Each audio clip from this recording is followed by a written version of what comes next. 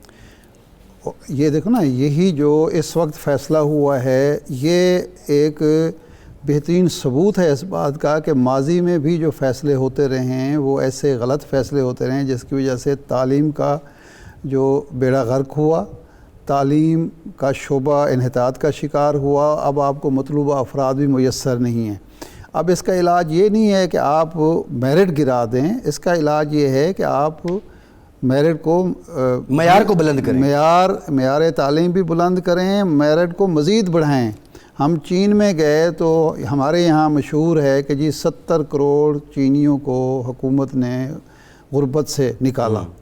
انہوں نے ہمیں فگر دیے 60 کروڑ کے. ہم نے کہا یہ باقی 10 کروڑ کہاں چلے گئے؟ انہوں نے کہا نہیں، یہ جو ورلڈ بینک کا معیار ہے اس کے مطابق 70 کروڑ ہیں، لیکن ہم نے ورلڈ بینک سے بھی بہتر معیار رکھا ہے اپنا، اور اس کی وجہ سے 60 کروڑ بنتے ہیں. ہم معیار آگے بڑھاتے چلے جا رہے ہیں تاکہ ہر شعبے میں میرٹ. سر 3.5 لاکھ سے زائد بندہ، تقریباً 3.25 لاکھ بندے نے ٹیسٹ دیا ہے. جی، اس میں سے جو کامیاب ہوئے ہیں وہ کوئی 13,000 کے قریب لوگ بنتے ہیں تقریباً بات کر رہا ہوں، اور ان میں سے بھی مزید میرٹ گرا کے لوگوں کو ہائر کرنا پڑ رہا ہے. ابھی آپ دیکھیے جو ہمارے رزلٹ یہاں پنجاب میں آئے ہیں، 1100 سے 1100 نمبر لینے والے بچوں نے آگے جا کے کیا کرنا ہے. یہ ہمارا ایک مجرمانہ غفلت ہے کہ تعلیم کو ہم نے اس تعلیمی معیار گراتے چلے جا رہے ہیں جی، اور ایک ان پڑھ یا کم معیار، کم تر سطح کی نسل تیار کرتے یہ ہیں بھی ٹیچرز اب آگے جا کے پڑھائیں گے. کہ ارشاد صاحب کیا پروگرام کا وقت ختم ہو گیا. بہت شکریہ. آج کے پروگرام سے اتنا ہی.